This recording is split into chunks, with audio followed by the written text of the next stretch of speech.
In this video, we're going to be weaving a bookmark, so let's get started. First of all, can we just take a moment for this beautiful mug? My mom bought me this, and it's by a potter named Gypsy Jane, and it is just, I'm so impressed. There's so much detail, it's so beautiful. So, I mean, check her out if you are looking for a mug. You know, sometimes when you're tired and your brain is a little bit mushy, weaving something like a bookmark is so nice because it feels like a small doable project you can easily get done in one sitting. I don't totally know what we're gonna be doing here. I would like to try some like angles, so almost like some triangle shapes within the piece. So we're gonna try that. I'm going to be using 8/8 cotton for the warp, and I'm going to, I think, go ahead and warp the whole loom. And I am going to be doing a double warp because I want the fringe on this little bookmark to be nice and full.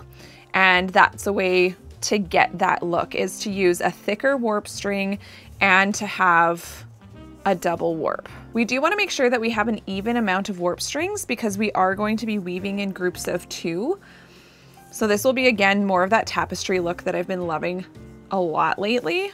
I have a total of 18 warp strings on my little loom. So I'm gonna cut off the excess of my warp string and then tie a knot down here. I swear, sometimes I am so good at tying the knots at the end and not feeling like it's super awkward.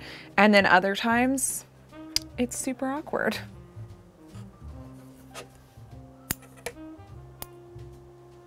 Okay, so next we're gonna tape down the loom because we don't want it to be sliding around. We're just gonna stick this down right here and get started with the weaving. Next, I'm gonna grab a tapestry needle, and I'm actually going to be using this dishcloth cotton just for the base work of my bookmark. And I do need a piece of cardstock as well. So this one is just over 1 inch, and I'm just gonna weave this in over 2 under 2. And that will just give us something straight and firm to beat the weft down onto. So I'm gonna grab a little bit of this yarn. I'm using this for the base work just because I think it will blend in a little bit better. Sometimes what happens when you do the twining stitch and you have a really contrasting color, even this blue or even more so this like plum color, is you're gonna see the warp strings through that, and I just don't really want that. So for this one, I'm going to grab 1, 2, 3, we'll grab like 5 widths plus a little extra. I won't need this much, but it's easier if it's a little bit longer. And I'm going to first weave in over 1 under 1, and then I'll do a twining stitch on top of that. Now, if you need a more beginner-friendly bookmark tutorial where I'm really taking you through every step in detail, I'm gonna link one right here for you for that. So now that I have that over 1 under 1, I'm doing a twining stitch over top of that, and I will be really tightening up that twining stitch as I go, just to make sure that everything is gonna be nice and tight in place. Now, sometimes you'll hear me say at the end of a project, at the top of a piece, that I always take a new piece of string or yarn to do my twining stitch. That's only true at the top of the piece, not at the bottom. At the bottom, we can turn around because this is a loose end already. So if that's confused you, because I got a question about that this week, and I realized that I never realized I wasn't mentioning that when you start, you can just turn and do your twining stitch because this end is already loose. It's not wrapped weaving around other things yet. But at the top of the piece is where I find that I need that new piece of yarn or string for the twining stitch. So now I have my twining stitch in. I'm gonna make sure that it's really nice and tightened up without, you can see I'm not like pulling in the sides or anything. I'm just making sure each of those stitches were really tight because it's gonna hold everything in place much better if they are.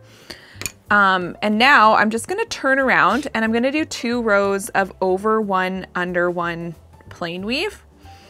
This is just gonna, again, add to the stability of each end, making sure that it doesn't come apart in any way. I think 2 is gonna be enough. So what I'm gonna do, and you can see I have so much extra, but I can use that at the top.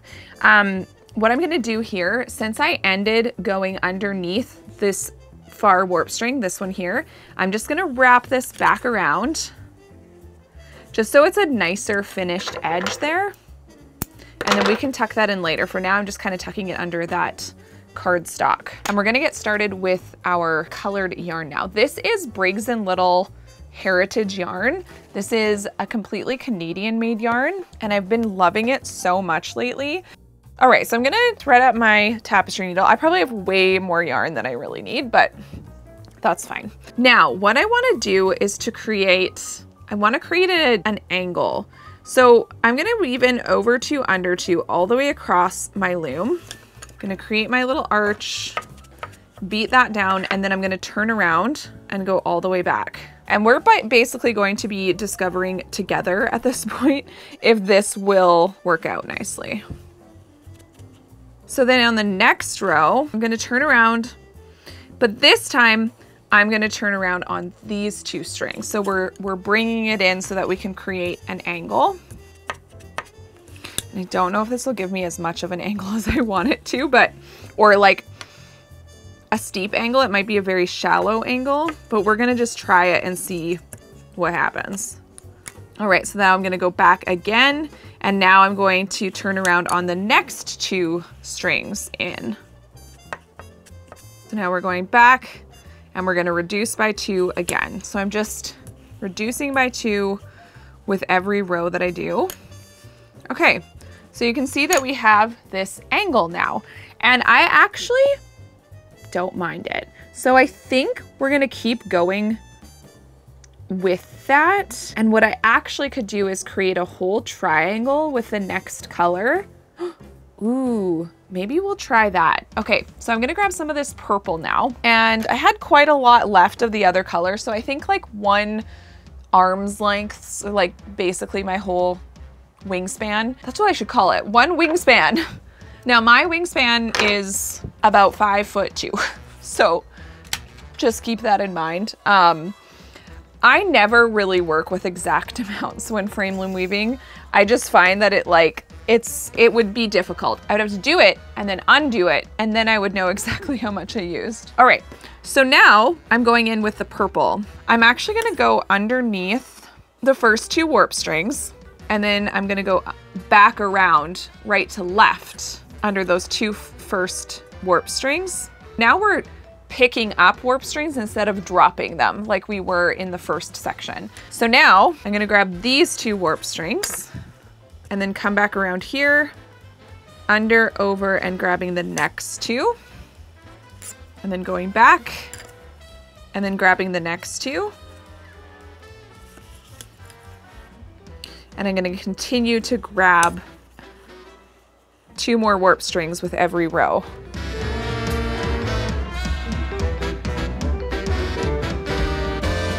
So now I am gonna go all the way to this other end, but I wanna try to pick up that other yarn so that I don't have to cut it off and start it again later.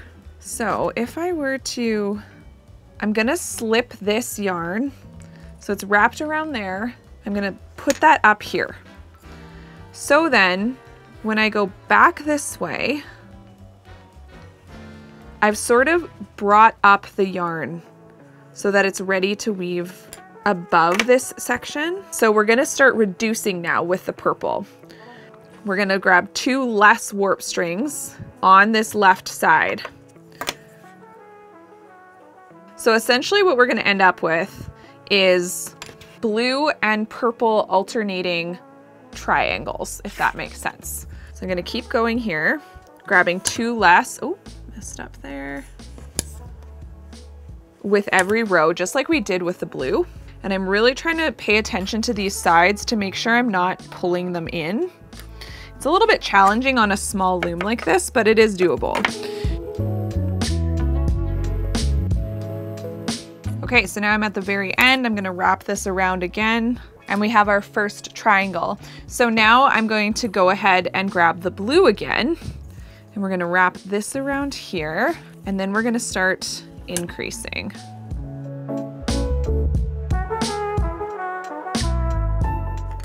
You can see how these rows line up perfectly to meet each other as well. And doing these types of shapes on a diagonal like this is nice because it doesn't create any gaps in your warp. So if we were just to weave a stripe here and a stripe here, you would have this gap that you would have to deal with and somehow like link them together, which I have videos on how to do. But I feel like on such a small bookmark like this, shapes like this are really nice because you don't have to do any of that afterward.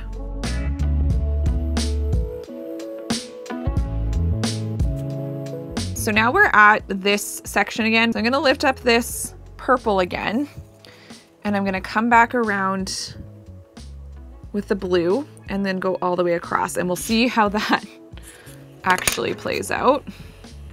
See, I think we wanted this over here. There we go.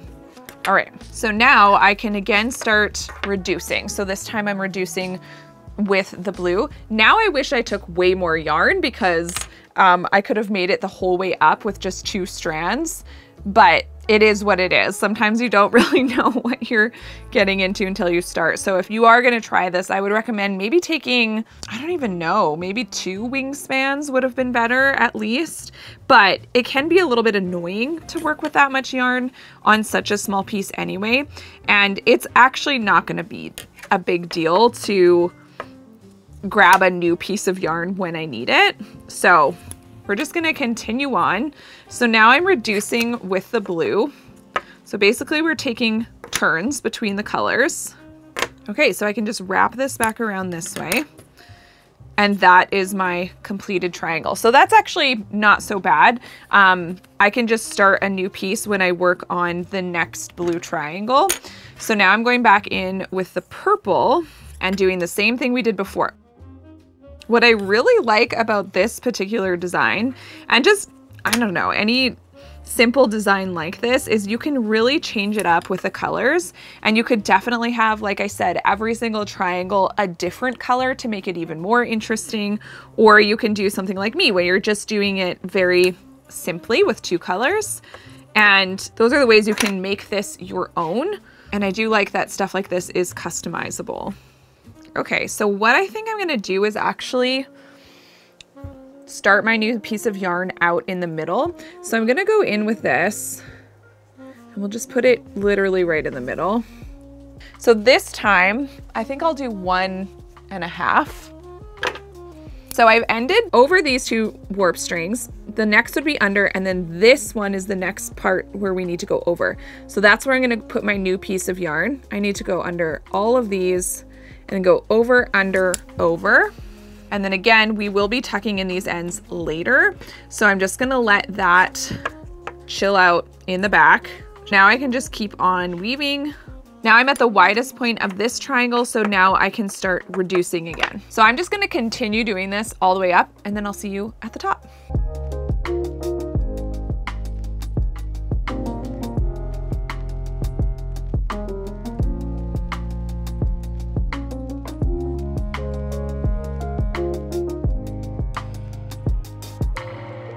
I've reached the end of the bookmark, and what worked out really nicely is that we've started with a half blue triangle and we're ending with a half plum one.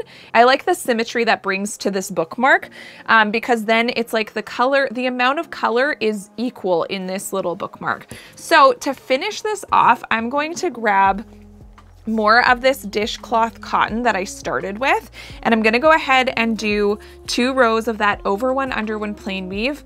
Well, technically you do 3 rows of the over 1 under 1 plain weave, and then I'm gonna grab a new string and do a twining stitch over that last row, and then we'll flip this over and start tucking in the ends.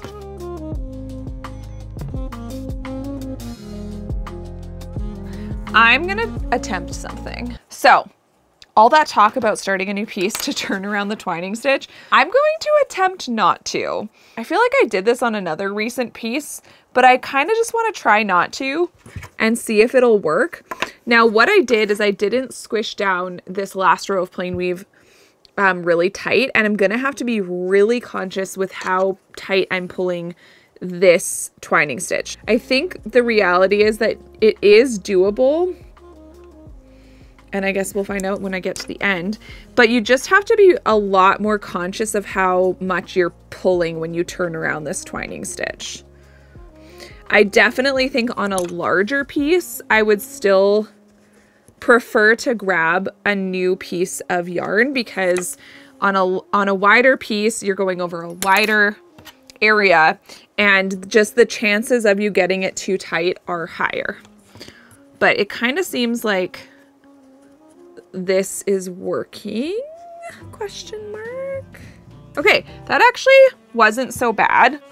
So I guess, you know, take everything I say with a grain of salt. I'm always learning more and I'm always trying more things, but I do think that when you're first starting out and you are a beginner, doing something like grabbing a new piece of string for that last twining stitch is just gonna make it easier. So it's not that it's not doable, but again, I haven't really tried that on a really big piece.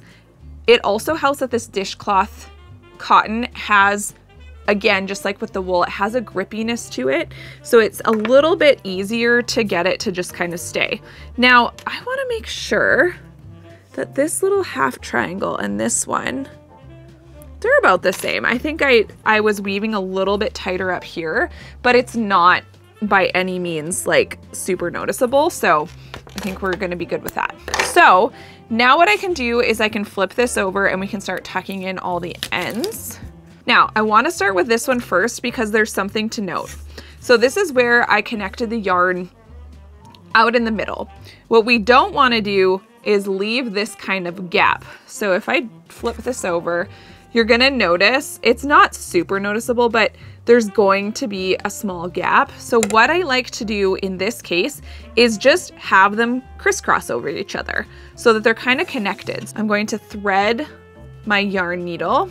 I'm gonna grab this one, so I'm crisscrossing it over, and then I'm gonna take it down into this channel. So I grabbed 8. Now you'll notice I'm only grabbing the loops from the back of the bookmark, and when I flip it over, you can't see them at all. So then I can pull this through carefully. You don't want to pull on it too tight. And then I can go ahead and trim off the excess. And you can even go as far as to sort of like tuck it down in there so it's not really noticeable. So now I can grab this one, and this one we're bringing over this way. So I'm gonna just go ahead and again grab a bunch of loops in the back. Make sure that it's not too tight. Carefully trim off the excess so I'm not trimming off anything else. And then that end is now tucked in, and you can see in the front, you don't see any of that. It's all tucked away really nicely. Now with the rest of the ends, I'm gonna do basically the same thing. The end yarns are a little bit more, or can be a little bit more tricky. But with these ones, for instance, I'm just gonna bring this one over here.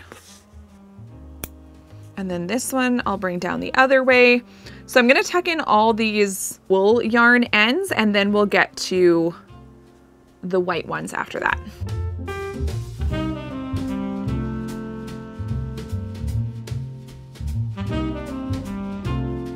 So now we're gonna move on to kind of the annoying part, which is these white ends. Some of them are easy, some of them are a little bit annoying. This one's a bit easier because it's right next to the wool section and we don't have to fish it down into the white. So I already have an end tucked in here. I can kind of feel it. So I'm gonna go over a bit, which is kind of annoying. So I've put it up between these, put it into those two loops, and then now I'm gonna just jump over here and go up a few this way. Again, always checking the front of my piece to make sure that I'm not pulling that end all the way to the front, because we definitely don't want white poking out. Now there is a little bit white back here, but it kind of is what it is. So now I need to do this one, which can be a little bit more challenging because we need to first fish it up into the white itself. So I'm gonna grab these two. Okay, that wasn't that bad. And then, so I already have an end tucked in here. So I might jump over here. So it's kind of a bit of a, you're kind of trying to spread out the ends. Could I fish it in the same one?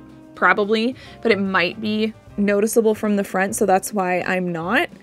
And then I'm just gonna jump over to this section here instead. So again, checking the front, looks good. Now, if I had had some blue or purple warp string, that probably would have made my life a little bit easier just to sort of hide everything away, but that would be a very specific colored warp string. So this one, now I can do one here. I might actually take this one down the side. Usually I kind of avoid that, but I feel like in this case, it's gonna be the best spot to put this. So I'm just gonna go down to here. I'll just see what that's gonna do to this section. So I really wanna make sure that that's pushed down nicely so that it holds everything in place. And I think I'm happy with that there. So I'm gonna trim off this excess. And then last we have this one. Now this one is a little bit funky because it was going underneath the last warp string. So see how it's kind of over here? So I think I'm gonna go ahead and just loop this back around this warp string here. So I've grabbed one little white loop there. I'm gonna pull that through. And once again, looks like this got lifted up a bit. So I'm just gonna push that back down and then take this end and fish it down into the next little section, like so. Look at the front again, we're good. So the bookmark is officially done. So now I have to just get it off the loom, and I'll go through how I'm gonna do that really quickly. One of the things I like to do is actually grab a piece of cardstock, and I have my scissors, and I'm going to cut this off the loom, and then we're gonna brush out the fringe. So that's where the cardstock comes in, because my brush, this one's from Unfettered Co. It's like a wire brush. So these little needles can scratch up a table, I assume. I think they would. I like to have a piece of cardstock so that when I'm brushing against this, I'm not gonna scratch my table. So, as usual, I'm going to eyeball this. Now, if you watched my last video, I showed a way where you can actually use some painter's tape to mark out your line so that you don't have to eyeball it. However, on such a small piece, when it's really narrow and we just need one, what do you even call that?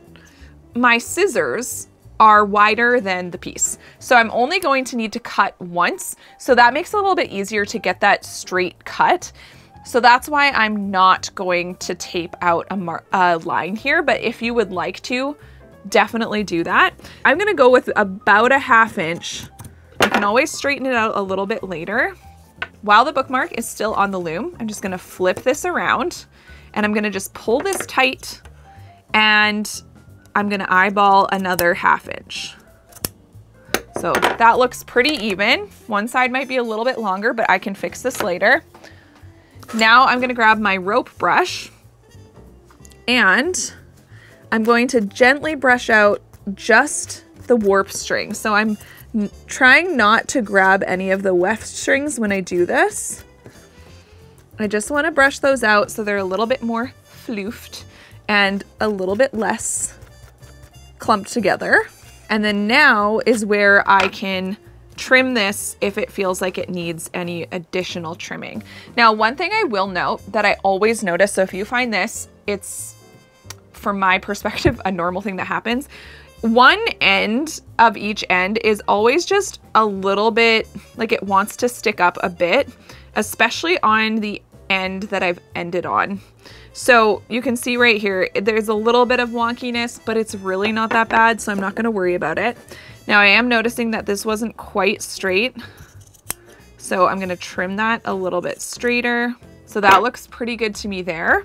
And now this end is definitely a bit longer, so I'm gonna trim a little bit more off this end. I decided we're not quite done, and we're going to press this because it's just gonna help everything kind of relax into place. You can see, maybe you can't, but there's a little bit of wobbliness to it, and I think pressing it will just sort of solve all of that. Pressing a piece like this is very similar to blocking, but because it's such a small piece, in my opinion, you don't really need to block it. I do have steam on and I'm using the wool setting on my iron, and it's just gonna help sort of allow the yarns to relax in place and just kind of flatten them out a little bit as well. You wanna be careful that you don't have it so hot that you're melting anything, because wool will melt a little bit, kind of like how you can melt your hair if you do something too hot with it. The same is true with wool. All right, it's all done, so let's have a look at the finished bookmark. I think this turned out so cute, and you can really customize it using any colors you like. And if you enjoyed this video, check out this one next.